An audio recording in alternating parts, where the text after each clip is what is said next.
मतलब म नै ब्रह्मा हुँ, म नै ब्रह्माण्ड हुँ, म नै संसार हुँ, म भन्दा ठुलो शक्तिशाली कोही पनि छैन, म जे भन्छु म जे गर्छु त्यही हुन्छ भन्ने एउटा विकृत मानसिकता छ। शेरबहादुर देउवालाई यदि सर्वोच्च अदालतले मान्यता दियो, शपथ ग्रहण गराउन आदेश दियो भने यसको मतलब यो भयो कि यो संविधान खारिज हुन्छ, एकदम स्वतः त्यो फेरि लिगली हुन्छ। भारतीय CDS chief of defence staff भनेर त्यहाँ गठन गरेको छ बिपिन रावत पूर्व सेना अध्यक्ष, उहाँको पनि नेपाल भ्रमण हुँदैछ।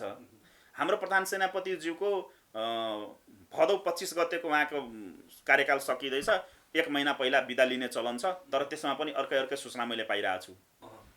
17 या 18 गतेको उहाँ दिल्ली आइपुग्नुहुन्छ, दिल्लीमा उहाँ 4 दिन बसाइ छ, मैले पाएको उहाँको सेड्युल 4 दिन बसाइ हुन्छ, मोदीजीसित भेटघाट हुन्छ र त्यहाँको उच्च पदस्थ सीडीएससित पनि छ बैठक, त्यहाँ इन्टेलिजेन्स र आइबीका प्रमुखहरूसित पनि नेपालको राजदूतको भेटघाट हुँदैछ। विश्वले के गरिरहेछ भने निर्मल निवास, नेपाल आर्मी र भारत सरकार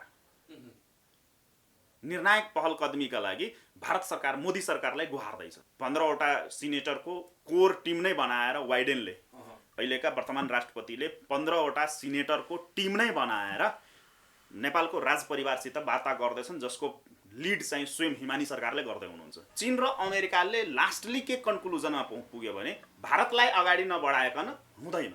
यिनीहरूले इन्डियनहरूले यो कुरा चाल पाए र हेरे पनि। त्यसपछिको अवस्था के छ भने भारत, चीन र अमेरिका कहाँनिर पुगेका छन् भने नेपालको राजाले अमेरिकाको सिनेटमा 2 चोटि भाषण गरेको हैन, इतिहासै छ नि। अस्ट्रेलियासित हाम्रो कस्तो सम्बन्ध थियो, जापानसित हाम्रो कस्तो सम्बन्ध थियो, चीनसित हाम्रो कस्तो सम्बन्ध थियो, भारतसित कस्तो सम्बन्ध, यो त 30-32 वर्षमा नि यिनी नेताहरूले बिगारेका हुन्।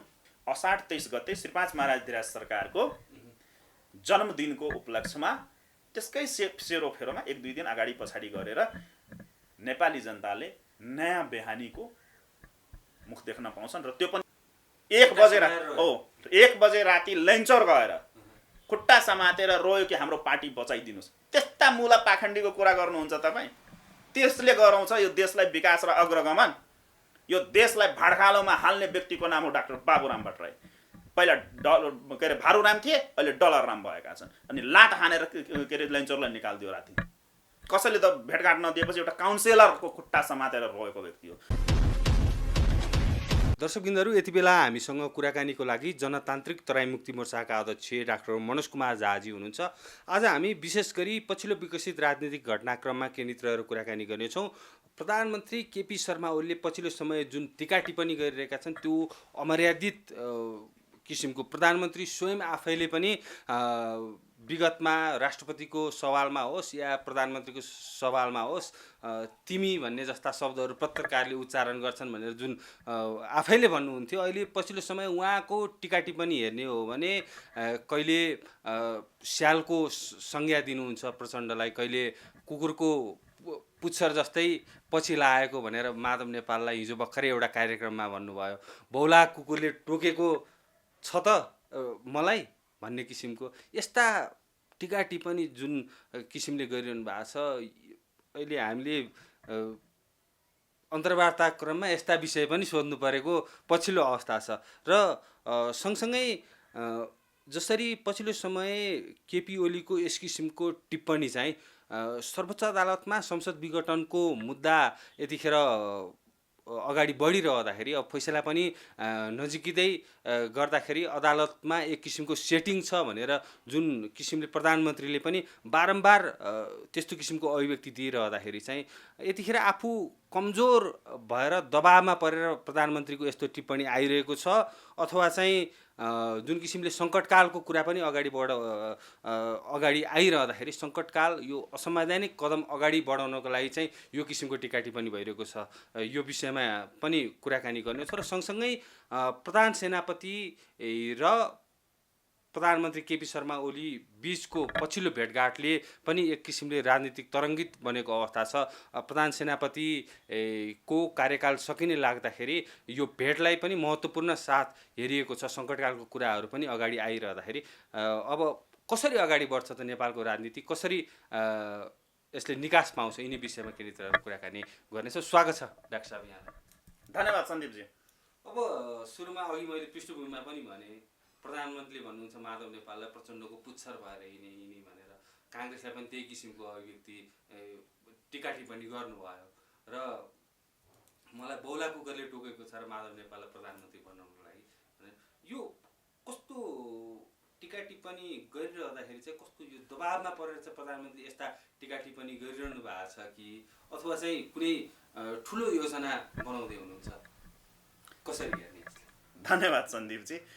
अब त नेपालको राजनीति, नेपालका ठेकेदारहरू भनाउनेहरू, यी महारथी भनौँ आफूलाई भनेका राजनीतिज्ञ भनाउनेहरू, जनप्रतिनिधि भनाउनेहरूको बोली, भाषा, वचन, कर्म, आचार, विचार, व्यवहार, नीति, सिद्धान्त यी माथि टिका टिप्पणी गर्नु भनेको र यसको विश्लेषण गर्नु भनेको आफ्नै बेइज्जत गराउनु हो कि। नेपालको राजनीति र यसका आचार विचारहरू यति तल्लो स्तरसम्म पुग्यो, तल्लो स्तर पनि नभनौँ, विश्लेषण त जोड्दै नजोरौँ, स्तरहीन भयो एकदमै। यहाँले पृष्ठभूमिमा भन्नुभएकै जस्तो पुरै स्तरहीन भयो। सबभन्दा पहिला त राजनीति कतातिर जाँदैछ त्योभन्दा पहिला म यहाँले पृष्ठभूमिमा भन्नुभएको कुरालाई अलिकति म कोट्याउन चाहेँ। सबभन्दा पहिला त के छ भने सन्दीपजी, राजनीति भनेको सेवा हो, यो पेसा होइन, हैन, र यो पेवा पनि होइन कसैको। राजनीति जस्तो बनाए नि हो, त्यही भन्दैछु म। राजनीति भनेको सेवा हो, यो पेसा होइन। र राजनीतिक दल भनेको कसैको पेवा होइन, जस्तै देश कसैको पेवा हुँदैन। तर के भयो भने पछिल्लो 32 वर्षमा 45-46 को तथाकथित जनआन्दोलनपछि हामीले धेरै विश्लेषण गरिसकेका छौँ। इन्द्रेणी खबरमा लामो विश्लेषण छ, यसको पार्ट 1 पार्ट 2 गऱ्यो भने सेन्चुरी पुग्न थाल्यो होला। त्यतातिर नजाउँ, पुरानो विश्लेषण नयाँ कुरामा जाउँ। अनि यो 30-32 वर्षको दरमियानमा जुन देशलाई यो दलीय गुलामीकरण गरियो र जनतालाई दलीय दलदलमा फसाउने र एउटा गुलाम रैती भनिन्छ हाम्रो नेपालीमा, त्यो रैती भन्दा तल्लो स्तरको गुलाम हो त्यो जुन बनाइएको छ।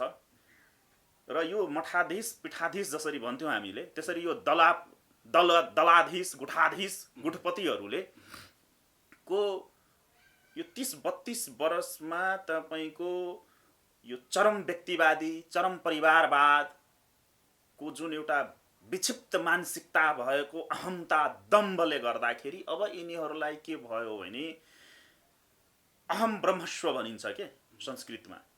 मतलब म नै ब्रह्मा हुँ, म नै ब्रह्माण्ड हुँ, म नै संसार हुँ, म भन्दा ठुलो शक्तिशाली कोही पनि छैन, म जे भन्छु म जे गर्छु त्यही हुन्छ भन्ने एउटा विकृत मानसिकता, जसलाई राक्षसी प्रवृत्ति भनिन्छ, हैन। त्यो राक्षसी प्रवृत्ति, राक्षस हुँदैनन् के, प्रवृत्ति हुन्छ के, प्रवृत्ति हो। राक्षसी चाहिँ प्रवृत्ति हो। त त्यो राक्षसी प्रवृत्तिले यहाँका नेता बनाउनेहरूले यो अग्रगमनकारी, क्रान्तिकारी, त्यो के गमनकारीहरू भन्छन् नि यिनीहरूले आफूलाई, यिनीहरूमा त्यो अग्रगमन आएको होइन, अग्रगामी सोच आएको होइन। यो सबै केपी ओली मात्रै होइन, सबैको हेर्नुहोस् न, सबैको हेर्नुहोस् त्यस्तै छ।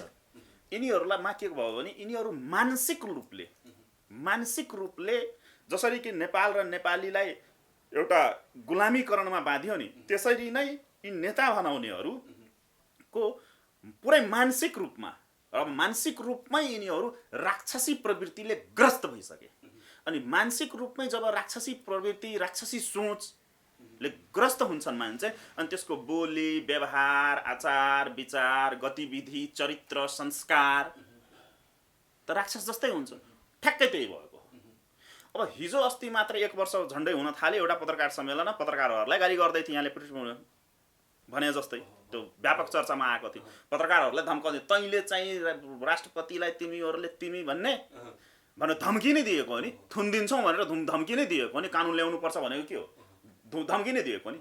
मिडिया कर्मीलाई चाहिँ के अरे मर्यादा सिकाउने, आम जनतालाई मर्यादा सिकाउने, आफू चाहिँ जे मन लाग्यो त्यही बोल्ने हो त भनेपछि हिजो अस्ति राजा महाराजाले पनि त्यस्तो बोल्दैनन् थिएन के।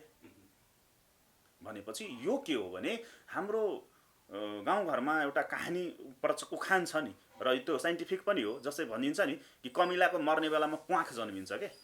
अब त्यही भएको, त्यो केपी ओलीलाई मात्रै भएको होइन। तपाईँको सबैको पुष्पकमल दाहालको स्टेटमेन्ट हेर्नुहोस्, अस्ति त्यो राष्ट्रपतिमाथि गरेको टिप्पणी महिला भनेर जुन भनिएको छ र महिला यसरी गरिएको छ, त्यो बडी ल्याङ्ग्वेज जुन छ त्यसले अलिकति त्यो कतै न कतै यौनजन्य हिंसालाई प्रोत्साहन गर्ने खालको एक्टिभिटी हो। त्यो प्रचण्डको बोली र उसले अभिव्यक्त गरेको भावमा त्यो यौनजन्य हिंसालाई प्रोत्साहन गर्ने खालको त्यसले अभिव्यक्ति दिएको छ। त्यो अस्ति हामीले विश्लेषण पनि गरेका थियौँ त्यसमा। त्यो छ माधव नेपालको माकुनेको त्यस्तै छ, शेरबहादुरको त्यस्तै छ। अरू त्यसका सखा सन्तानहरूको त कुरै छोडिदिनुहोस्, भनौँ त्यसको पार्टी कार्यकर्ताहरू भनिन्छ त्यो तिनीहरूको त कुरै छोडिदिनुहोस्। भन्नुको तात्पर्य के हो भने समष्टिगत रूपमा एज अ होलमा भन्ने हो भने तपाईँको नेपालको राजनीति यहाँ राजनीति भएन, यो लज्जा नीति भयो। जस्तै देश नेपाल चाहिँ नेतापाल भयो, हामीले विश्लेषणै गरेका छौँ त्यसमा हैन। अब अरूहरूले पनि कपी गर्न थाल्यो शब्दलाई, त्यसको लागि धन्यवाद छ सबैलाई। तर नेपाल त नेपाल रहेन, यो नेतापाल भइसकेको छ। अब यो नेतापाल देशका नेता बनाउनेहरूले राजनीति गरिरहेको छैन। हामीले राजनीति राज प्लस नीति भनेर विश्लेषणै गरेका थियौँ, लामो विश्लेषण गरेका थियौँ। त यहाँ लज्जा नीति भयो क्या, यहाँ लज्जा शरणम भइरहेछ सबै। लज्जा बोध हुनु पर्ने ठाउँमा लज्जा बोध नभएर लज्जा शरणम भयो क्या। लज्जा बोध हुनुपर्ने हो तर लज्जा बोध नभएर यो लज्जा शरणम भइरहेछ। अब यो अवस्थामा यस्ता तुच्छ कुराहरूलाई पाखण्डी कुराहरूलाई त्यसैले मैले भन्ने गरेको छु नेपालको राजनीति पाखण्डवादमा आधारित छ भने मैले 1.5 महिना पहिलाको अन्तर्वार्तामा मैले यसको विश्लेषणै गरेको थिएँ। नेपालको राजनीति पाखण्डवादमा आधारित भयो हो, ठ्याक्कै त्यही हो। र यो अब एकदमै उत्कर्षमा जस्तै यो टीका टिप्पणी जुन तपाईले भन्नुभयो उत्कर्षमा किन पुगिरहेको हो त्यो भन्दा हो। त्यसको कारण के हो भने म फेरि यहाँलाई सम्झाउँ। हामीले इन्द्रेणी खबरमा मैले त्यो विश्लेषण गरे होइन, जति पनि गरिएको छ नि मान्छेहरूले भन्छ यो हाइपोथेटिकल गरे होला या विश्लेषण गरे होला, यो सडकको शक्ति हो अनि यो राज्य सत्तामा भएकालाई टीका टिप्पणी त्यो गरे होइन। वास्तविक जुन भइरहेको छ र त्यसले भविष्यमा पार्ने प्रभावलाई मैले यसो एउटा सिन क्रिएट गरिदिएको। के छ भने यो किन भइरहेको छ भने नेपालमा राष्ट्रिय सहमति भनेको 3-4 वटा कुरामा छ राष्ट्रिय सहमति। एउटा भ्रष्टाचार दुराचार जुन भन्छ त्यसमा छ हैन। वैदेशिक चलखेल कसले कति निम्त्याउन सक्ने त्यसमा राष्ट्रिय सहमति छ। देश बेच्ने राष्ट्रघाती कुराहरू जति छ त्यसमा राष्ट्रिय सहमति छ। यो 3 वटा 4 वटा कुरामा राष्ट्रिय सहमति छ। त्यही भन्दैछु। त्यो गर्दाखेरि के हुँदो रहेछ भने अब कसैले 5 करोड खाएको छ भने त्यसबाट 3 करोड आफ्नो गोजीमा हाल्छन्, 4 करोड आफ्नो गोजीमा हाल्छन्, 1 करोड चाहिँ अरूहरूलाई बाँड्छन्, विपक्षी बनाउनेहरूलाई बाँड्छन्। अब जसले 1 करोड या 2 करोड मात्रै पायो त्यो 5 करोडमा त्यसको त टार्गेट हुन्छ म यसले 5 करोड खाए म 10 करोड खान्छु। त्यो कारणले भइरहेछ एउटा। अर्को कुरा के भइरहेछ भने कसैले भारतलाई निम्त्याउँदैछ भने कसैले चीनलाई निम्त्याउनु छ, यहाँ कसैलाई अमेरिकालाई निम्त्याउनु छ, त्यस कारणले भइरहेछ। अनि त्यसपछि त्यो वैदेशिक प्रभु शक्तिहरूले प्रेसर दिन्छन् आफ्ना शाखा सन्तानहरूलाई। त्यही भएर मैले पटक पटक भन्ने गरेको छु नि, नेपाली अनुहार भएका, नेपाली नागरिकताधारी, नेपाली पासपोर्टधारी, चुच्चे टोपी लगाउने, भुस्याहा राष्ट्रवादको चर्को कुरा गर्ने यी देशी अनुहार भएका, नेपाली अनुहार भएका विदेशीका अवैध सन्तानहरू जुन मैले भन्ने गरेको छु त्यो कारण त्यही हो।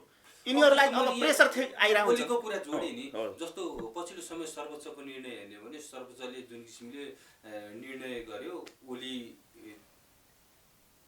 सँगसँगै सर्वोच्चको निर्णय पछिल्लो समय हेर्ने भने नेकपा एमाले भित्रै पनि एक किसिमको विद्रोह, बेदुराम भुषालहरूको जुन पार्टीमा नरहने, स्वतन्त्र रहने कुराहरू आइरहँदाखेरि र स्वयं प्रधानमन्त्री केपी शर्मा ओलीले नि अदालतमा सेटिङ हुँदैछ है, सेटिङ भइरहेको छ भन्ने जस्तो कुराहरू गर्दाखेरि यो किसिमको टीका टिप्पणी चाहिँ दबाब परेर केपी ओलीलाई दबाब परेर एकदमै धन्यवाद त्यही भन्दै थिएँ म त्यही भन्दै थिएँ। त्यो छ अब विदेशीहरूको पनि प्रभाव दबाबहरू आइरहेको हुन्छ विभिन्न कुराहरूमा। त्यो यतातिर भयो, त्यो लामो हामीले बहस गरिसकेका छौँ। अब अहिलेको वर्तमान परिप्रेक्ष्यमा जोडौँ। अब अवस्था के छ भने यो कपोकल्पित कुरा होइन। पुष्पकमल दाहालले एक दिन पहिला आफ्नो पार्टी कार्यकर्ताहरूलाई, आफ्नो शाखा सन्तानहरूलाई खुसखबरी आउँदैछ है भनेर भन्नु र ठ्याक्कै त्यसको भोलिपल्ट क्याबिनेट विस्तारलाई अमान्य घोषणा गर्नु, 20 जना 21 जना मन्त्रीलाई किक आउट गर्नु अदालतले, त्यो एउटा संयोग मात्रै होइन, त्यहाँ सेटिङको कुरा देखिँदैछ शङ्का छ त्यहाँ, क्वेसन मार्क ठुलो ओलीले क्वेसन मार्क जुन राखेका छन् त्यो सत्य हो, त्यो सेटिङ नै भइरहेको। त्यही भन्दैछु म, त्यहाँ गन्ध आएको छ। किनभने हामीले त गाउँघरमा पहिला हाम्रो बुवा बाजेले भन्ने गर्थे हावा के अरे हावा नबहिकन त्यो पत्ता हल्लिँदैन भने जस्तो। अब त्यो भन्नु र त्यसको तपाईँको 12-15 घन्टा नबित्दैमा त्यस्तो रिजल्ट आउनु भनेको त कतै न कतै त गन्ध त आएको छ। आगो नलाइकन त धुवा उठ्दैन, एउटा कुरा त्यहाँ छ। अर्को कुरा के छ भने कानुन आधार नहुँदा हुँदै पनि पछिल्लो पटक सडकको दबाव र वैदेशिक दबावको कारणले संसद पुनर्स्थापना भइसकेको अवस्था छ। दोस्रो शङ्काको। तेस्रो कुरा के छ भने राज्य संयन्त्र एउटा अप्रत्याशित र सुनियोजित तरिकाले राज्यको सम्पूर्ण संयन्त्र नै तपाईको सर्वोच्च अदालतमा गएर ठोकेको छ। त्यसको हामीले लामो विश्लेषण गरिसकेका छौँ। र तपाईको राजनीतिक कुराहरूमा पनि अदालतले हस्तक्षेप गरिरहेको र अदालतबाटै निर्णय आउनुपर्ने अवस्था सिर्जना गरिसकेको छ। त्यसपछि तपाईको पुष्पकमल दाहालले यही 2 दिन पहिला तपाईले के भनेका छन् भने त्यही सम्पादकहरूसितको छलफलकै दिनको एउटा कुनै अन्तर्वार्ता या के कार्यक्रममा बोलेका थिए उनले कि सकारात्मक सङ्केतहरू पाइरहेको छु तर विश्वस्त भएर बस्ने अवस्था चाहिँ छैन। अब त्यो सकारात्मक सङ्केतहरू पाइरहेको छु भन्नुको तात्पर्य के हो देखिन्छ भने कहीँ न कहीँ यिनीहरूले फेरि अदालतले संसद पुनर्स्थापना त गर्दै छैन कि, जुन हामीले इन्द्रेणी खबरमा पहिले ब्रेक गरिसकेका छौँ। 10% सम्भावनाको कुरा हैन, कानुनी आधार त छैन तर जुन 10% जुन छ त्यो दबाव प्रभावहरूको कुराहरू त्यसले काम गर्यो भने त हुन्छ। यी सबै कुरा त्यसपछि एमाले भित्रको लथालिङ्ग अवस्था, एउटै टिमले कहिले यता ढल्किनु कहिले उता ढल्किनु त्यो छ। त्यसपछि तपाईको 62-63 जना मन्त्रीले चलाएको देश अहिले 5 जनाले चलाइरहेछ हैन। 6 वटा प्रधानमन्त्री बनाएको विश्व रेकर्ड कायम गिनिज बुक अफ वर्ल्ड रेकर्डमा नाम लेखाउन सफल भएका हाम्रै उखान टुक्के महाराजले केपी ओली सरकारले 6 वटा प्रधानमन्त्री बनाएका थिए। अहिले चाहिँ 5 वटा मन्त्रीले देश चलाइरहेछन्, प्रधानमन्त्री सहित 5 जना। अब यी सबै कुराहरूले गर्दा र अर्को कुरा उहाँको स्वास्थ्य अवस्था पनि ठिक छैन। अब 4 वटा किडनी छ, जो नर्मली मान्छेको शरीरमा 2टा किडनी हुन्छ, उहाँको शरीरमा 4 वटा किडनी छ। त्यो अवस्था छ, उमेर पनि भइसकेकै छ हैन। त्यो कुराहरूले गर्दाखेरि सबै कुराहरूलाई गर्दाखेरि उहाँ त तनावमा त हुनुहुन्छ। त्यो तनावमा भएको कारणले के हुन्छ भने मान्छे कसैले अत्यधिक भयो भने जस्तै कि हामी दुध उमाल्नलाई उसमा आगोमा चुलोमा हाल्छौँ र त्यो उमाली एउटा स्टेज पार गरिसकेपछि चुलो निभाइएन भने त्यो त उम्लेर बाहिर पोखिन्छ नि, हो त्यही भएको के। यी सबै कुराहरूको तनाव र दबावका कारण ठेक्न नसकेपछि मुखबाट भमिटिङ गरेको के। त्यो मात्रै हो कि जसरी रुखो तरिकाले प्रस्तुत भइरहेका छन्, यो चाहिँ असंवैधानिक चाहिँ अगाडि बढेको संकेत हो। अब अर्को कुरा, एउटा यो पाटो छ, मैले अघि नै भने 3-4 वटा कोणहरू छन्। एउटा यो पाटो छ, त्यो ठेक्न नसकेपछि बर्दाश्त गर्न नसकेपछि त्यो भमिटिङ गरेको के। अब खाने क्यापेसिटी 100 ग्राम छ, कसैले 125 ग्रामसम्म पचाउला, तर 200 ग्राम हालेपछि त भमिटिङ गर्छ। त्यो अब म अलिकति चिकित्सा शास्त्रको विद्यार्थी भएको नाताले अलिकति त्यतातिर पनि अलि विश्लेषण गरेँ।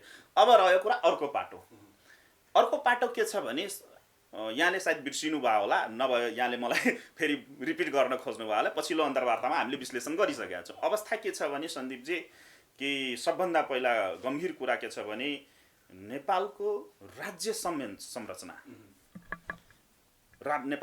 संरचना कुनै पनि स्वतन्त्र छैनन्, निरपेक्ष छैन।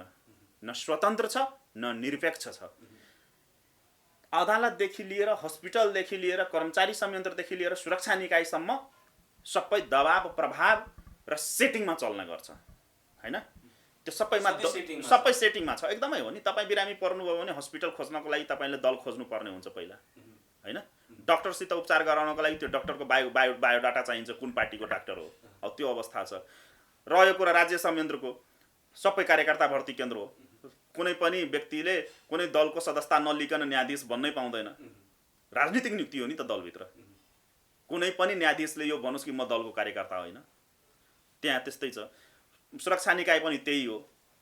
कर्मचारी तन्त्र भनेको तपाईँको थाई सत्ता जसलाई भनिन्छ त्यो ट्रेड युनियन तहत सबै दलमा छन् हैन, नभए चुनाव किन हुन्थ्यो त्यहाँ।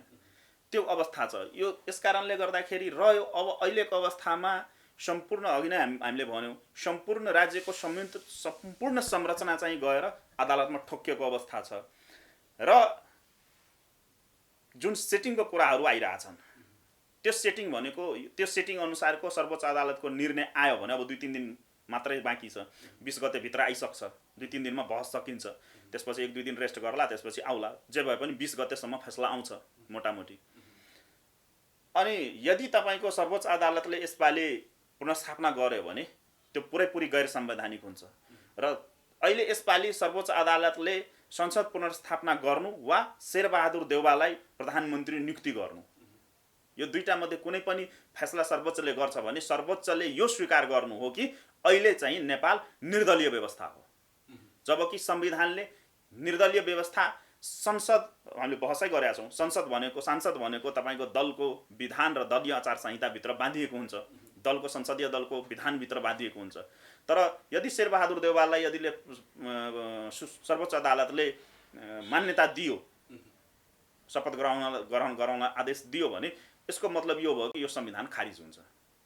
एकदम स्वतः त्यो फेरि लिगली हुन्छ त्यो, किनभने सर्वोच्चले आफै भन्छ कि त्यो निर्दलीय व्यवस्था अनि त्यो दल त्यहाँनिर छ। अर्को कुरा के छ भने तपाईको अन्य विभिन्न गतिविधिहरूलाई हेर्दाखेरि देश तपाईको एकदमै उत्कर्षमा, चरम द्वन्द्वमा फस्ने सम्भावना उत्कर्ष भइसकेको छ। जस्तो प्रचण्डले पनि भने नि संसद पुनर्स्थापना हुन्छ भनेर जसरी लामो समयदेखि दाबी प्रस्तुत गरिरहँदाखेरि हिजो एउटा कार्यक्रममा त ठुलो सङ्कटको गन्ध आइरहेको छ है भनेर। हो, त्यही भने। अब पुष्पकमल दाहालले त्यसरी भन्नु हिजोमा राति मात्रै तपाईको लगभग अबेर राति नै प्रधान सेनापति र के अरे प्रधानमन्त्रीको भेटघाट हुनु र लगभग झन्डै 1-1.5 घण्टा छलफल भएको छ। त्यहाँ 1-to-1 मिटिङ भएको छ। अनि मैले बिहान आफ्नो स्रोतबाट पत्ता लगाउँदाखेरि मैले अर्को केही सूचनाहरू पाएको छु। त्यो छ कुरा। अनि त्यो हुनु र त्यसले पनि एउटा सङ्केत गर्छ। फेरि अर्को रह्यो कि पुष्पकमल दाहालले बोलेकै भरमा हामीले विश्लेषण गर्नु भनेको फेरि त्यो के हुन्छ भने त्यो पुष्पकमल दाहाल भन्ने मान्छे कस्तो हो भने तपाईले भाइरल हुनको लागि र विषयान्तर भनिन्छ नि, विषयवस्तुलाई डाइभर्ट गर्नको लागि र मान्छेलाई एउटा उत्तेजनामा ल्याउनको लागि उत्तेजक कुराहरू गर्न माहिर खपिस मान्छे हो त्यो, हैन? जे पनि बोलिरा हुन्छ। र अर्को कुरा के छ भने विषयान्तर गर्न माहिर मान्छे हो। जस्तै अस्ति राजाको कुरा झिकेर चर्चामा आए, हैन? प्रचण्डले त फेरि पनि भनेका छन् राष्ट्रपति र प्रधानमन्त्री मिलेर सङ्कटकाल लगाउन सक्ने। त्यही भन्दैछु म। एउटा त्यो पक्ष छ, त्यो हामीले पनि सूचना पाइरहेछौँ, त्यसरी छ। र अर्को कुरा फेरि त्यो प्रचण्डले नै बोलेको, त्यो त प्रचण्डले त हिजो बोल्यो, हामीले त इन्द्रेणी खबरमा 1 महिना पहिले भनिसकेका छौँ। 1 महिना के भनौँ, 4-5 महिनादेखि भनिरहेको छौँ। वैशाखतिर, चैतको अन्तिमतिर नयाँ वर्षको उपलक्ष्यमा यहाँले मलाई लिँदाखेरि नयाँ वर्ष कसरी जाँदैछ भन्दाखेरि मैले 3 महिना पहिला बोलेको कुरा हो यो। प्रचण्ड अहिले रातारात माहौल फेरिएको अवस्था हो होइन, यस्तो छ। प्रचण्ड चाहिँ के छ भने त्यसमा 2-3 वटाको हुन्छ। त्यो 10% र 90% जुन छ नि, त हामीले 90% भनेका थियौँ पुनर्स्थापना हुँदैन, 10% चाहिँ हुन्छमा राखेका थियौँ, हैन हामीले। तर पुष्पकमल दाहालले 90% पुनर्स्थापना हुन्छ र 10% हुँदैन, त्यसरी थियो। त्यो पर्सेन्टेज चाहिँ तलमाथि भएको अवस्था छ। अर्को कुरा तपाईको भारतीय CDS, chief of defence staff भनेर त्यहाँ गठन गरेको छ, बिपिन रावत पूर्व सेना अध्यक्ष, उहाँको पनि नेपाल भ्रमण हुँदैछ। हाम्रो प्रधान सेनापतिज्यूको भदौ 25 गतेको उहाँको कार्यकाल सकिँदैछ।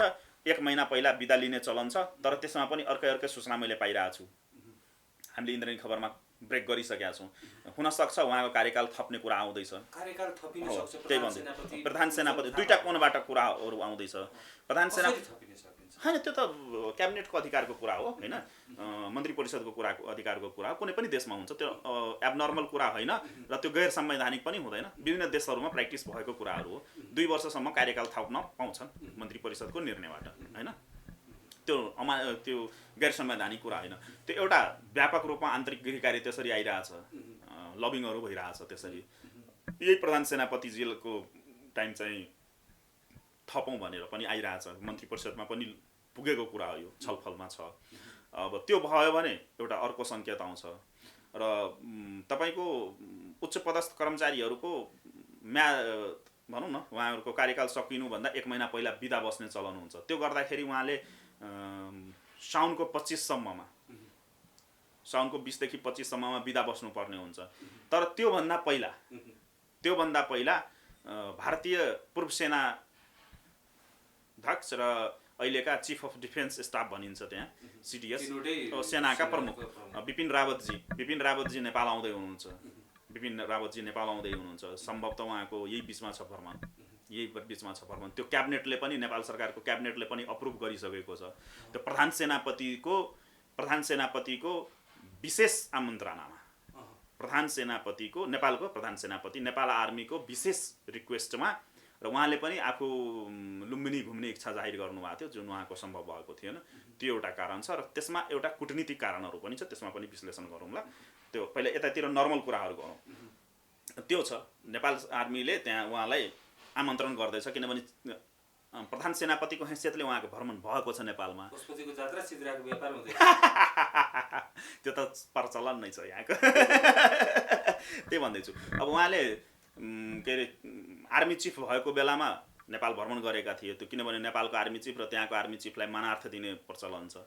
र सिडिएस भइसकेपछि उहाँको प्रमोसन भएको छ, तीनटै सेनाको अध्यक्ष भएपछि उहाँ नेपाल आउनु भएको छैन, अरू देशहरू भ्रमण गर्नुभयो। त्यो कारणले पनि आउन खोज्नु भएको थियो, पशुपति दर्शन, लुम्बिनी दर्शन गर्ने भनेर। त्यस कारणले पनि र नेपाल आर्मीको पनि विशेष अनुरोधमा उहाँ नेपाल आउँदै हुनुहुन्छ। क्याबिनेटले अप्रुभ गरिसक्यो, स्वीकृति दिइसकेको छ, र त्यो डेट अलिकति नेपालको यो तरल राजनीतिक अवस्थाको कारणले अलिकति डेट तलमाथि भइरहेछ। अमेरिकाबाट जुन नेपालको राजदूतको अमेरिका भ्रमण जो छ, अमेरिकाबाट उनी दिल्ली जाँदैछन्। हामीले लामो विश्लेषण, भारतीय राजदूत, अनि उहाँको 22 या 23 गतेको नेपाल फिर्ती हुन्छ। 18 गते सायद उहाँ दिल्ली आइपुग्नुहुन्छ, 17 या 18 गतेको उहाँ दिल्ली आइपुग्नुहुन्छ। दिल्लीमा उहाँ 4 दिन बसाइ छ, मैले पाएको उहाँको सेड्युल 4 दिन बसाइ हुन्छ। मोदीजीसित भेटघाट हुन्छ, र त्यहाँको उच्च पदस्थ सिडिएससित पनि छ बैठक, त्यहाँ इन्टेलिजेन्स र आइबीका प्रमुखहरूसित पनि नेपालको राजदूतको भेटघाट हुँदैछ, नेपालका लागि भारतीय राजदूत क्वात्राको। ती सबै मिटिङहरू सकाएर उहाँ नेपाल फर्किनुहुन्छ। अनि त्यसपछि सिडिएसको भ्रमण, बिपिन रावतजीको भ्रमण पनि नेपाल हुन्छ। त्यो एक्ज्याक्ट टाइम चाहिँ फिक्स भइसकेको छैन, अब त्यो कसैले मनोग्रान्त गर्ला, त्यो छुट्टै कुरा हो। र त्यो 2 दिनमा पनि हुनसक्छ फिक्स, 10 दिनपछि पनि हुनसक्छ। त्यो एउटा छ पाटो। अर्को पाटो नेपालमा प्रभाव पार्छ, राजनीतिक प्रभाव पार्छ, त्यही भन्दैछु म। अब यो सबै कुराहरूले गर्दाखेरि इन्द्रेणी खबरमै पनि हामी लामो बहस गरिसकेका छौँ, त्यो सेना कसरी टेकअप आउँदैछ भनेर। अब अन्तर्राष्ट्रिय शक्ति केन्द्रहरूले अहिलेको अवस्थामा निर्मल निवासतिर आँखा टकटकी लाएर बसेका छन्। अस्ति पनि हामीले ब्रेक गरिसकेको न्युज हो यो। नेपाली जनता र देशले मात्रै निर्मल निवासतिर आँखा बिछाएर बसेको छैन। अन्तर्राष्ट्रिय शक्ति केन्द्रहरूले पनि यिनीहरूको चालचलन र प्रवृत्ति देखेर, नेता बनाउनेहरूको, तिनीहरू पनि वाक्क दिक्क भएर निर्मल निवासतिर र सेनातिर। निर्मल निवास शान्त छ, तर शान्त छ। निर्मल निवासको त गतिविधि केही पनि छैन, उसलाई मतलबै छैन। नेता सुरहरूले जेसुकै गरोस्, उसलाई देशको माया मात्रै छ। सूक्ष्म रूपमा अध्ययन गरिरहेछ, सबै कुरामाथि एकदमै वाच गरिरहेछ, तर मुभमेन्ट छैन। सेनाले पनि तिमीहरूको के भर भनेर छोडिदिइसकेको अवस्थामा अब सम्पूर्ण विश्वले के गरिरहेछ भने निर्मल निवास, नेपाल आर्मी र भारत सरकार निर्णायक पहल कदमीका लागि भारत सरकार, मोदी सरकारलाई गुहार्दैछ। कुरा एकदम गम्भीर कुरा गर्दैछु म, एकदमै ध्यान दिनु होला। फेरि रिपिट गरेँ, भारत फेरि पनि जोडिँदैछ। त्यही भन्दैछु। अब अमेरिकाले भनेर थाकिसक्यो, चीनले भनेर थाकिसक्यो, युरोपियन युनियनको गतिविधिले गर्दाखेरि भारत पनि एक्सेप्ट गर्दैन, र यहाँ पनि हामी विरुद्धमै छौँ। तपाईँ हामी जस्ता राष्ट्रवादीहरू र सडकमै छौँ। यो युरोपियन युनियन र चर्चको एक्टिभिटीले देशलाई भड्कालोमा हाल्ने नै तिनीहरूले हो, हैन? यहाँसम्म पुर्याइदिए, बर्बाद गरिदिए देशलाई। त्यस कारणले अब अमेरिका र चीनले संयुक्त रूपमा नेपाल आर्मी र निर्मल निवास राजा ज्ञानेन्द्रलाई पटक पटक विभिन्न माध्यमबाट, आफ्ना स्रोतहरूबाट त्यहाँ कुराहरू पुर्याइरहेका छन्। विभिन्न हिसाबले, विभिन्न कोणहरूबाट तपाईँको छलफल चलिरहेछ। त्यहाँ विभिन्न माध्यमहरू त्यसमा लागेका छन्। अब तपाईँ लाग्नुभयो होला, म लाग्यो होला, त्यो छन् स्रोतहरू, त्यहाँ लबिङहरू त्यहाँ भइरहेछ, उच्च स्तरमै भइरहेछ। सी जिनपिङसम्मकै तहमा कुरा भइरहेछ, अमेरिकाको तपाईँको संयन्त्र जुन छ उच्च स्तरको, डाइरेक्ट तपाईँको राष्ट्रपतिसम्मको, त्यही भएर त गएका छन् नि त, क्वात्रा गएको होइन। वाइडेन स्तरसम्मै कुराहरू भइरहेछ, एकदमै। त्यसपछि तपाईँले अमेरिकाको 15वटा सिनेटरले टिम नै बनाएर, 15वटा सिनेटरको कोर टिम नै बनाएर वाइडेनले अहिलेका वर्तमान राष्ट्रपतिले 15वटा सिनेटरको टिम नै बनाएर नेपालको राज परिवारसित वार्ता गर्दैछन्, जसको लिड चाहिँ स्वयं हिमानी सरकारले गर्दै हुनुहुन्छ वाइडेनको बिचमा। अनि त्यसको वार्ता हुँदैछ। त्यसको मध्यस्थकर्ता को हो भनेपछि त्यही भन्दैछु म। अब अमेरिकाको स्तरमा के हुँदैछ भने वाइडेनले अमेरिकाको तर्फबाट 15वटा सिनेटरलाई नियुक्त गरेको छ, 15 सदस्यीय कार्यदल, र त्यही कार्यदलको सिफारिसमा अस्ति हामीले ब्रेक गरेको थियौँ त्यो कुरा। हिमानी ट्रस्टको अनुरोधमा भ्याक्सिन जुन दिनको कुरा आएको छ त्यो नेपाल सरकारलाई दिएको होइन, त्यो हिमानी सरकारको पहलमा आएको कुरा, त्यो अस्ति नै हामीले ब्रेक गरेका छौँ। अनि यतातिरबाट हिमानी ट्रस्टले अन्तर्राष्ट्रिय लबिङ गरिरहेछ, खास गरी अमेरिकासितको डिलिङमा। त्यहाँ के छ भने तपाईँको हिमानी ट्रस्टको माध्यमले नेपालको तर्फबाट हिमानी ट्रस्टले डिल गर्दैछ। त्यसमा चाहिँ तपाईँको अमेरिकालाई कन्भिन्स गर्नमा अस्ट्रेलिया लागि परेको छ, अस्ट्रेलिया पनि इन्भल्भ छ, यताबाट भारत पनि इन्भल्भ भएको छ अलिकति। र उच्च स्तरमा कुरा हुकानी गर्दाखेरि उताबाट सिनेटर, अमेरिकन सिनेटर, र यताबाट हिमानी ट्रस्ट, र टप लेभलमा चाहिँ वाइडेन र हिमानी सरकारको बिचमा कुराकानी भइरहेको अवस्था छ अमेरिकाको। त्यस्तै भारतसित त डाइरेक्ट मायाधिराज सरकारको आफ्नै छ लबिङ, र त्यसपछि अन्य स्रोतहरू त्यतातिर छ। त्यस्तै च्यानल चीनसित पनि एउटा डिलिङ भइरहेछ। र यो सबै कुराहरूलाई गर्दाखेरि चीन र अमेरिकाले लास्टली के कन्क्लुजनमा पुग्यो भने भारतलाई अगाडि नबढाइकन हुँदैन। चीन र अमेरिकाले नेपाल अगाडि बढाएर नै नेपालमा चाहिँ आफ्नो सेटलमेन्ट खोज्दैछन्, किनभने अब यहाँ द्वन्द्वको अवस्था भइसकेको छ। त्यस कारणले गर्दाखेरि के छ भने सन्दीपजी, परम्परागत शक्ति हो नि त नेपालको लागि भारत, र त्यो छ। र भारत पनि तपाईँको जुन मैले अस्ति नै हामीले धेरै लामो विश्लेषण, भारत चाहिँ पर्ख रहेरको पक्षमा थियो, र भारत तपाईँको एकदमै वेट एन्ड सी गरिरहेको थियो, र सूक्ष्म रूपमा माइक्रो एनालाइसिस गरेर बसेको। अब त खुलिसक्यो, खतराको अमेरिका भ्रमण त्यसै तहत भएको हो, को पक्षमा गइरहेछ। अब कसको कति इन्ट्रेस्ट छ, नेपालको आफ्नो इन्ट्रेस्ट त्यसरी केन्द्रमा राखेर एउटा टिम बनाएको छ। यहाँ टिम छ, नेपालभित्रकै टिम हो, सबैको स्वार्थलाई चाहिँ आफ्ना केन्द्रबिन्दुमा राखेर। नेपालको स्वार्थ पनि, नेपालको स्वार्थ भनेको त्यही सडकमा उठाएका कुराहरू, हिन्दू अधिराज्य, राज संस्थाका कुरा, डेमोक्रेसीका कुरा। यसको मतलब यो होइन यो पागलहरूले बोलेको जस्तो कि लोकतन्त्र हत्या हुन्छ या त्यस केही पनि हुँदैन, त्यो केही हुँदैन। तर जे गडबडीहरू भएका छन् त्यसलाई कसरी फिल्टर गर्ने, त्यसको लागि यहाँ पनि एउटा टिम बनेको छ, नेपालको तर्फबाट पनि टिम बनेको छ। त्यो टिमले वर्क गरिरहेछ, होइन, त्यो टिमले वर्क गरिरहेछ। त्यो अन्तर्राष्ट्रिय कोअर्डिनेसनहरू गर्ने एउटा तपाईँहरूले जाने बुझेकै मान्छेहरू हुनुहुन्छ त्यसमा। त्यो पछिबाट थाहा पाउनुहुन्छ, नाम नभनौँ, तपाईँहरूलाई थाहा छ, मेरो मुखबाट नाम नसोध्नुहोस्, होइन। त्यो छ, टिम छ, त्यो वर्क भइरहेछ। भोलिको पर्सिको दिनमा तपाईँहरू बुझिसक्नुहुन्छ, हुन त यहाँहरूलाई थाहा छ। त्यो टिम छ, त्यो टिमले काम गरिरहेछ, त्यसरी भइरहेछ। हिमानी ट्रस्टले आफ्नो भूमिका खेले। त्योहरू भइरहेको अवस्थामा अब तपाईँको निकट भविष्यमा तपाईँको भनौँ न त्यो जुन हामीले डेट भनेका छौँ, यो असाढको 23 गते श्री 5 महाराज धिराज सरकारको जन्मदिन, असाढ 23 गते श्री 5 महाराज धिराज सरकारको जन्मदिनको दिनको छेउछाउ पारेर नेपालमा नयाँ बिहानी भनौँ, जसलाई इङ्ग्लिसमा कोर्स करेक्सन भनौँ, त्यो प्रारम्भ हुन्छ। होइन, रातारात हुँदैन, यो धेरै लामो प्र्याक्टिस हो, धेरै लामो प्र्याक्टिस। यो 15 वर्षदेखिको प्र्याक्टिस हो। यो 15 वर्षदेखिको प्र्याक्टिसको अहिले अब कार्यान्वयन नतिजा आउँदैछ।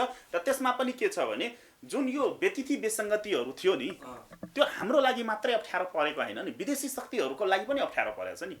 खरब रुपियाँ खाएर आफ्नो सही पुस्तालाई पुग्ने रकम त थुपारे यिनीहरूले, तर तोकिएको काम त केही गर्न सकेनन्।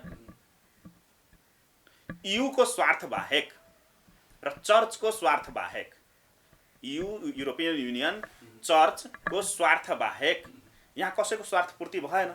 बरु बदनामी भारतले पनि कमाए, चीनले पनि बदनामी कमाए, अमेरिकाले पनि बदनामी कमाए, मोदीको पुतला पनि जलाइयो, सी जिनपिङको पनि पुतला जलाइयो, इन्डियन एम्बेसीको अगाडिमा पनि ढुङ्गामुढा भयो। भनेपछि बदनामी त भारत, चीन, अमेरिकाले खाए, तर तिनीहरूको स्वार्थ पूर्ति त केही भएन नि। भिडन्तको अवस्था त सिर्जना भयो। तर चीन र भारत र युरोपियन युनियन बीच चाहिँ यतिखेर टक्कर परिरहेको छ नेपालको विषयमा। यस्तो छ, चीन, भारत र युरोपियन युनियन नभनौँ, यस्तो समीकरण के छ भने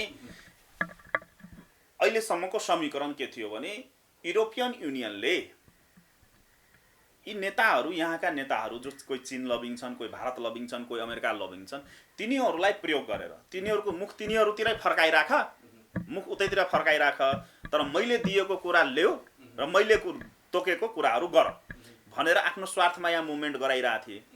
त्यसपछि यिनीहरूले, इन्डियनहरूले यो कुरा चाल पाए र हेरे पनि। त्यसपछिको अवस्था के छ भने भारत, चीन र अमेरिका कहाँनिर पुगेका छन् भने यी हामीहरू लड्ने जुझ्ने मात्रै हो हैन। यसले गर्दाखेरि हामी आफैलाई घाटा भइरहेछ। त्यस कारणले गर्दाखेरि कोर्स करेक्सन गरौँ र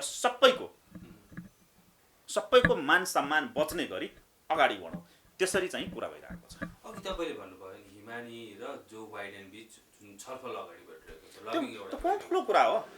हिमानी अमेरिकामा हुनुहुन्छ यतिखेर हिमानीसँग? किन मोदीसित कुरा गर्नको लागि दिल्ली नै जानुपर्छ र? मोदीसित कुरा गर्नको लागि दिल्ली नै जानुपर्छ भन्ने छ?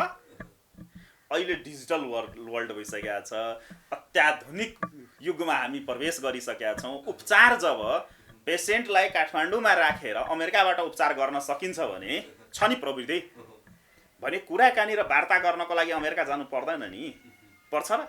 पर्दैन नि। तपाईँले यहाँ मलाई अन्तर्वार्ता लिइराख्नु भएको छ, तर अमेरिकाको मान्छेले हेरिरहेको हुन्छ नि त अन्तर्वार्ता लिँदैन। लभिङ जोरदारका साथ लभिङ होइन, लभिङको कुरा होइन। यसमा के छ भने के देखियो भने जुन कन्फ्युजनहरू क्रिएट गरिएको थियो, मैले अघि नै भने फेरि म रिपिट गर्छु, के छ भने युरोपियन युनियनको षड्यन्त्र तहत, चर्चको षड्यन्त्र तहत जुन यहाँ कन्फ्लिक्टहरू पैदा गरिएको थियो, नेपालको मित्र राष्ट्रहरू, नेपाल प्रति सदिच्छा राख्ने, सद्भाव राख्ने अन्तर्राष्ट्रिय शक्तिहरूको बिचमा एउटा कन्फ्युजन जुन क्रिएट गरिएको थियो र राज संस्थाप्रतिको जुन एउटा नकारात्मक माहौल फैलाइएको थियो, कपोकल्पित हिसाबले झुठो प्रचारहरू जुन गरिएको थियो, त्यो यो 15 वर्षमा हामी तपाईँ जस्ता राष्ट्रवादीहरूको पहलले त्यो झुटका पर्दाहरू हटाउन सफल भइएको छ र त्यसैको एउटा निरन्तरता हो। यो नयाँ कुरा होइन, यो लभिङ यसलाई भन्न मिल्दैन। यसलाई लभिङ भन्दैन, यसलाई सम्बन्ध सुधार भनिन्छ। लभिङ भनेको त्यो अनैतिक पनि हुनसक्छ, सकारात्मक पनि हुनसक्छ र त्यो नैतिक पनि हुनसक्छ, अनैतिक पनि हुनसक्छ। लभिङ भन्ने कुरा त्यसको दुईटा पाटा हुन्छन्, नेगेटिभ र पोजिटिभ, नकारात्मक र सकारात्मक, नैतिक र अनैतिक। लभिङ भन्ने चिजको, लभिङ जसलाई इङ्ग्लिसमा भनिन्छ हैन, जसलाई हामीले नेपालीमा गुटबन्दी भनौँ हैन, लभिङ भनेको त्यो हो। तर यो लभिङ होइन, यो चाहिँ सम्बन्ध सुधार भनिन्छ। सम्बन्ध जुन पहिलादेखिको सम्बन्ध थियो नि त। नेपालको राजाले अमेरिकाको सिनेटमा 2 चोटि भाषण गरेको हैन, इतिहासै छ नि। अस्ट्रेलियासित हाम्रो कस्तो सम्बन्ध थियो, जापानसित हाम्रो कस्तो सम्बन्ध थियो, चीनसित हाम्रो कस्तो सम्बन्ध थियो, भारतसित कस्तो सम्बन्ध। यो त 30-32 वर्षमा नि यिनी नेताहरूले बिगारेका हुन् सम्बन्ध, यहाँ चलखेल गराएर हो। त जुन यो सम्बन्धहरू बिगारिएको थियो नि, त्यो सम्बन्धहरूलाई फेरि पुरानो अवस्थामा र त्योभन्दा पनि एउटा पुरानो अवस्थामा पुर्याएर त्यसलाई फेरि 21औं शताब्दीको सम्बन्धलाई त्यो रिसाइकल गरिएको के सम्बन्धलाई चाहिँ फेरि सुमधुर गरेर 21औं शताब्दीको स्तरमा अहिलेको समय सापेक्ष त्यसलाई कसरी अगाडि बढ्न सकिन्छ, त्यसमा चाहिँ सम्बन्ध सुधार जुन बिग्रेको थियो त्यसलाई सम्बन्ध सुधार गरिएको छ। लभिङ नभनौँ, त्यो अनुपयुक्त शब्द हुन्छ हैन, लभिङ नभनौँ त्यसलाई, त्यो सम्बन्ध सुधार हो। बिग्रेको सम्बन्धलाई सुधार गरिएको छ र अब त्यसलाई फिल्टर गरेर 21औं शताब्दीको जनभावना भनौँ, विश्व अन्तर्राष्ट्रिय राजनीति भनौँ, त्यो अनुसारले त्यसलाई नयाँ उचाइमा पुर्याउनको लागि हामी दिनरात कसरत गरिरहेका छौँ र त्यो पनि अन्तिम चरणमा छ। र यो सबै क्रियाकलापहरू तपाईँको अषाढभित्र सकिन्छ। जुन अन्तर्राष्ट्रिय शक्तिहरू भनौँ, अब विभिन्न देशहरूमा यहाँका राजाहरू चाहिँ त्यहाँ भ्रमण गर्दाखेरि जुन किसिमको सान थियो, त्यो मान थियो, फेरि पनि अब नेपाली जनताले त्यस्तो सान मान त्योभन्दा बढी अझै बढी हामी, म तपाईँलाई डेटै खोलेर भनिदिन्छु। अब यो सबै अषाढभित्र सकिँदैछ। अषाढको अन्तिम साता या साउनको पहिलो महिनाको अन्तर्वार्तामा म तपाईँलाई त्यो प्रमाणहरू दिन्छु, के हुन्छ, के नयाँ कुराहरू देख्न पाइन्छ, त्यो सबै म डाटा सहितै दिन्छु। पहिला जुन मिसन चलिरहेछ त्यसलाई पहिला सफल गरौँ न। हाम्रो मातृभूमि जुन तपाईँको अन्तहीन द्वन्द्वमा फँसेको छ त्यो द्वन्द्वबाट पहिला निकालौँ, त्यसपछि सबै कुरा राम्रो हुन्छ। त्यो मैले भने नि असाढ 23 गते श्री 5 महाराज धिराज सरकारको जन्मदिनको उपलक्ष्यमा त्यसकै सेरोफेरोमा 1-2 दिन अगाडि पछाडि गरेर नेपाली जनताले नयाँ बेहानीको मुख देख्न पाउँछन्। र त्यो पनि आजको दिनमा असाढ 15 गते आज चुरा दही खाने दिन, हाम्रो कृषि प्रधान देश दिन। त्यस कारणले म सम्पूर्ण देशभक्त आम नेपाली नागरिकहरूलाई बधाई पनि दिन चाहन्छु। यो ऐतिहासिक दिनमा हो हो एकदमै आजको यो महत्त्वपूर्ण दिनमा मैले यो महत्त्वपूर्ण खुलासा गरेँ। आजको दिन पनि महत्त्वपूर्ण दिन हो र ठ्याक्कै आजको 8औं दिन पनि नेपालको राजनीतिक इतिहासको, नेपालको हरेक हिसाबले महत्त्वपूर्ण दिन हो। किनभने नेपाल जोगाउने नै एक व्यक्तिले हो। जहिले जहिले यो मातृभूमिमाथि सङ्कट परेको छ, जहिले जहिले यो मातृभूमि विसर्जनको मुखमा पुगेको छ, तैले तैले यो देशलाई बचाएको, त्यो बाल्यकालदेखि नै 2-2.5 वर्षको उमेरदेखि नै बचाएको व्यक्तिको नाम हो ज्ञानेन्द्र शाह। ती व्यक्तिको जन्मदिनको सेरोफेरोमा तपाईँको धेरै ठुलो आशाको किरण नेपाली जनताले देख्न सक्छ। तर पनि म फेरि भन्छु, आशावादी हौँ तर भर चाहिँ नपरौँ। भर चाहिँ हामी आफैमाथि पर्नुपर्छ। नेपाली जनता नै निर्णायक हस्तक्षेपकारी भूमिकामा आउन सक्नुपर्छ र नेपाली जनताले नै पहल कदमी गर्नुपर्छ। फेरि अर्काले गर्दैला हामी चाहिँ घरमा सुतेर बसौँ भनेपछि फेरि हातबाट साँचो निस्किन्छ। साँचो फेरि हामी नेपाली जनताले नै आफ्नो हातमा राख्न सक्नुपर्छ। हुन्छ, अब हामीले यी विषयहरूमा कुराकानी गरिरहँदा अहिले जोरदारका साथ उठाइएको अथवा उठेको विषय भने चाहिँ यो जातको विषय जसरी केही समय अगाडि उठेको थियो त्यो अहिलेसम्म त्यो सेलाएको अवस्था छैन। एक पक्ष विपक्षमा जसरी बाँडिएको छ र उपत्यकाभित्र काठमाडौँमा जुन किसिमको जातीयताको कुरा चाहिँ यतिखेर उठाइएको छ अथवा उठेको छ, यसले पार्ने प्रभाव चाहिँ के रहन्छ? एकदमै समय सान्दर्भिक प्रश्न उठाउनु, त्यसको लागि धन्यवाद। एकदमै म संक्षिप्तमा भन्छु। यसमा हामीले धेरै पहिला बहस पनि गरेका थियौँ। मैले पटक पटक भन्ने गरेको छु, नेपाल भनेको तपाईँको जातीय द्वन्द्व, धार्मिक द्वन्द्व, सामाजिक द्वन्द्व, क्षेत्रीय द्वन्द्व, साम्प्रदायिक द्वन्द्वमा नेपाललाई फसाउने यो युरोपियन युनियन र चर्चको ठुलो ग्रान्ड डिजाइन छ। यो अन्तर्वार्तामा मैले पनि यो पनि विश्लेषण गरेको छु, यो कसरी युरोपियन युनियनको खेल भएको छ भनेर। र त्यसकै तहत यहाँ केही व्यक्तिवादीहरू, केही आफ्नो सुख सुविधा खोज्नेहरू, मातृभूमिप्रति चिन्ता नभएका व्यक्तिहरूले तपाईँको प्रयोग भएर त्यस्ता कुराहरूलाई उचालिदिने र त्यसको मेन मतियार नै भनेको, यो कुराहरूको मेन मतियार नै भनेको माओवाद र प्रचण्ड हो। हुन त खास गरी कम्युनिस्ट हो। नेपालमा कम्युनिस्ट आन्दोलन सुरुवातदेखि नै चाहे त्यो एमाले होस् चाहे जोसुकै होस्, तिनीहरूले नै उठाउने नै राजनीति नै गरेको जातिवादमा गरे हो। र पछिल्लो समयमा चर्को रूपमा यसलाई द्वन्द्वको रूपमा परिमार्जन भनौँ न, परिमार्जन र रूपान्तरण गर्न सफल भएको व्यक्तिको नाम हो डाक्टर बाबुराम भट्टराई। उनले पटक पटक ट्विट गरेर अहिलेको जुन तपाईँले जुन भन्न खोज्नुभयो, यो काठमाडौँमा मात्रै छैन, तराईतिरै छ, हिमाल पहाड तराई पुरै देशभरिमा व्याप्त गरिएको छ। र त्यो मिसनको नेपाल प्रमुख नै भनेको त्यो 4 अर्ब रुपियाँ खाएको छ। त्यस्ता त्यस्ता अरब कति अरब खाए बाबुराम हुन्। त्यसका ट्विटहरू हेर्नुहोस्, डेलीका डेली गरिरहेछन्। तपाईँहरूलाई त हौसिन जरुरी छैन पनि भने अब त्यस्ता पागलहरूको भ्यालु हुँदैन नि त। पागलको कुरा सुन्ने चलन छैन। अब पागलको कुरा सुनेर आफ्नो टाउको फुटाएर त भएन। अब त्यो पागलै हो नि त, त्यही भन्दैछु।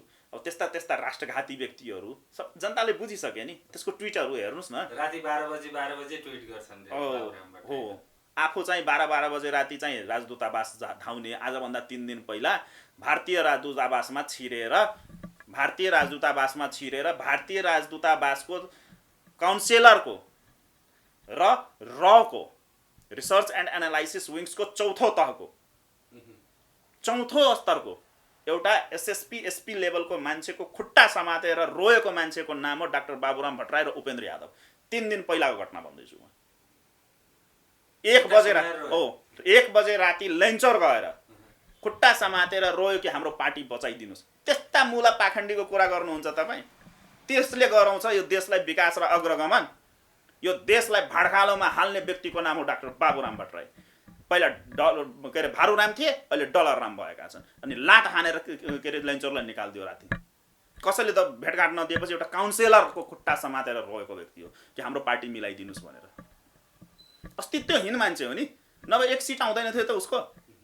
जमानत जब्त भएको व्यक्ति होइन, त्यो त काङ्ग्रेस र इन्डियन एम्बेसी चर्च र सबैको मिलिमतोमा उसलाई जिताइदिएको नि, हारेको चुनाव हो नि आफू पनि। त्यस्ता कुराको नगर्नुहोस् कि, त्यो त्यसको कुरै नगर्नुहोस्, त्यो खत्तम मान्छे हो त्यो। अब यही जातीयताको विषय त्यही भन्दैछु, अब त्यसको मेन ग्रान्ड डिजाइनर नै बाबुराम भट्टराई हुन् र यो देशमा मूल द्वन्द्व मचाउने व्यक्ति नै बाबुराम हुन्। त्यसका पात्रहरू अरू होला, तर यो गिरोहपति भनौँ न बाबुराम हुन्।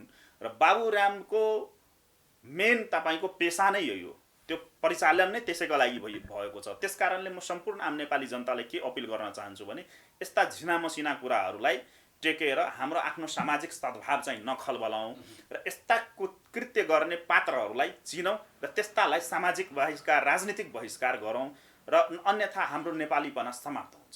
यो सामाजिक सद्भाव खलबलाउने त प्रयास भएकै हो नि। एकदमै त्यही त, सामाजिक सद्भाव त खलबलाउने प्रयास भएकै हो। त्यही त भने यस्ता कुपात्रहरूलाई हामीले अब चिन्नुपर्छ र यसलाई सामाजिक बहिष्कार मात्रै होइन, राजनीतिक बहिष्कार पनि गर्नुपर्छ र समय परेको बेला प्रतिवाद र प्रतिकार पनि गर्न सक्नुपर्छ। हस्, धेरै धेरै धन्यवाद यहाँलाई यो महत्त्वपूर्ण समय र यो संवादको लागि।